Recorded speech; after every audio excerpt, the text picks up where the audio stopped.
ये कि 80 साल का कोई बूढ़ा आदमी, 75 साल का कोई बूढ़ा आदमी, 65 साल का कोई बूढ़ा आदमी, वो 2010 में वोटर नहीं, 15 में वोटर नहीं, 20 में वोटर नहीं, और वो 25 में यदि वोटर हो गया तो उससे पूछा जाएगा ना कि भैया आप 75 साल तक वोटर क्यों नहीं थे, कहाँ थे। जैसे मराठी भाषा का सम्मान है, मराठी का सम्मान है, कन्नड़ का सम्मान है, तमिलियन का सम्मान है, तेलुगु का सम्मान है, उसी तरह से जैसे उनकी वो रीजनल लैंग्वेज है, जैसे उनको अपनी भाषा के प्रति प्यार है, उसी तरह से बिहार के लोग होंगे, उत्तर प्रदेश के लोग होंगे, झारखंड के लोग होंगे, मध्य प्रदेश के लोग होंगे, राजस्थान के लोग होंगे, उनकी भी अपनी भाषा है, उनकी हिंदी भाषा है।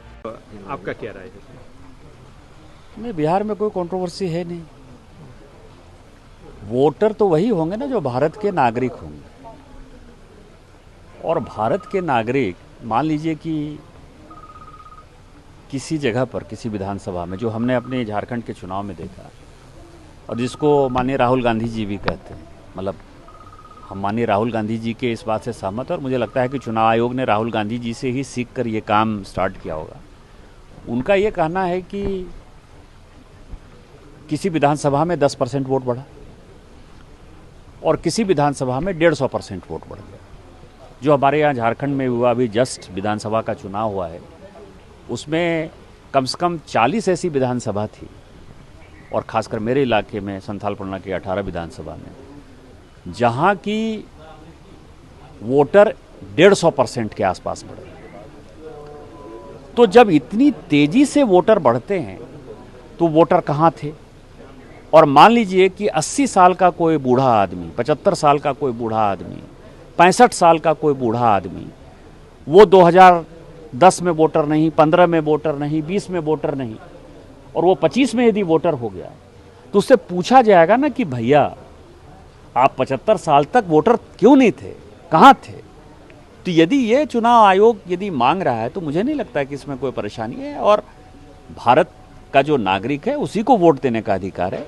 तो चुनाव आयोग जो काम कर रहा है हम सहमत हैं, और जो राहुल गांधी जी कह रहे हैं उसी को चुनाव आयोग इम्प्लीमेंट कर रहा है। ये बिहार में ही होना है, दूसरी स्टेट में भी इसको लागू करना? मैंने सुना है कि दूसरे राज्य में भी होगा। अभी जैसे झारखंड में इलेक्शन नहीं है, लेकिन झारखंड में शायद इसके बाद इसकी ड्राइव स्टार्ट हो। वो उनका अपना पार्टी का इंटरनल मामला है।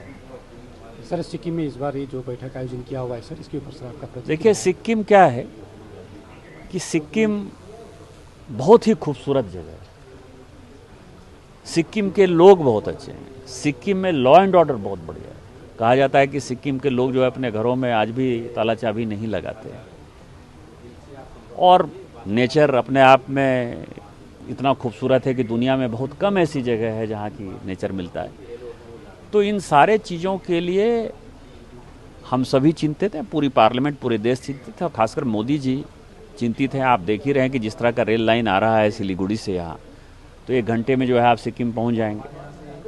तो इस तरह की कनेक्टिविटी यदि हो जाएगी तो पूरी दुनिया में जो अमीर लोग भारत से दूसरे देशों में जा रहे हैं वो सभी सिक्किम में आएंगे। सिक्किम का टूरिज्म बढ़ेगा, सिक्किम का रोजगार बढ़ेगा, सिक्किम के लोगों को लगेगा कि देश में यदि विकास हो रहा है तो मेरा भी उसमें योगदान है। तो इसीलिए हम यहाँ आए, और हमारी पूरी कमेटी जो है सिक्किम के सभी लोगों के प्रति शुक्रगुजार है, और हम आशा करते हैं, भगवान से प्रार्थना करते हैं कि सिक्किम जो है स्विट्जरलैंड से ज़्यादा खूबसूरत जगह बने। सर, आप चेयरमैन है स्टैंडिंग कमेटी, तो ये दूरदर्शन का थोड़ा इशू है कि यहाँ परमानेंटली नहीं बन पा रहा है, नहीं चल पा रहा है। नहीं, हमने कहा है, और सिक्किम के लिए कुछ भी करना पड़ेगा तो हमारी स्टैंडिंग कमेटी उसमें हमेशा सहयोग करेगी। आज मैंने भूटिया लैंग्वेज के लिए, आज हमने लेप्चा लैंग्वेज के लिए, इसके लिए भी कहा कि उसमें जो है कार्यक्रम जितने हो सकते हैं हो करिए। प्रधानमंत्री जी की जो मन की बात का कार्यक्रम है दूरदर्शन, वो भूटिया लैंग्वेज और लेप्चा लैंग्वेज में नहीं कर रहा है, उसको मैंने इंस्ट्रक्शन दिया और अगले महीने से वो चालू हो जाएगा। सर, कई एमपीज और सिक्किम के भी एमपी, अरुणाचल के एमपी का भी एक डिमांड है कि दलाई लामा को भारत रत्न के लिए, ये बात पर आपकी क्या टिप्पणी है? दलाई लामा को भारत रत्न मिलना चाहिए सर? ये बड़ा ही चीज़ें हैं। मैं दलाई लामा जो है हम लोगों के सम्मानित हैं, और आपको मैं बताऊं कि पिछले 66 साल से भारत के लोगों ने जो है उनको हमेशा सम्मान दिया, और मेरे लिए तो दलाई लामा इसलिए बहुत महत्वपूर्ण है कि मैं जिस गांव का हूँ, मेरा गांव जो है विक्रमशिला है। विक्रमशिला ने इस दुनिया में पहला वाइस चांसलर दिया भगवान अतीश दीपांकर, और भगवान अतीश दीपांकर ये दलाई लामा पंथ और पंचेन लामा पंथ की जो स्थापना हुई उसमें भगवान अतीश दीपांकर का जो है सबसे बड़ा योगदान है। तो आप समझ सकते हैं कि मैं उस गांव का हूं जिसने कि सारे पंथ की स्थापना की, तो हमारे लिए हमेशा सम्मानित है। उनको कुछ भी मिलेगा तो मुझे लगता है खुशी होगी मुझे। अगर ये एमपी फोरम बनेगा तो आप भी सपोर्ट में जाएंगे सर? हम तो जो तिब्बत के जो फोरम है, भारत तिब्बत मैत्री फोरम जो है सांसदों का, मैं उसमें 2009 से जब से सांसद बना हूँ तब से मैं ऑलरेडी हूँ उसमें। सर, जो आपका महाराष्ट्र को लेकर जो टिप्पणी था उसमें संजय राउत का जो स्टेटमेंट आया है, क्या कहना है?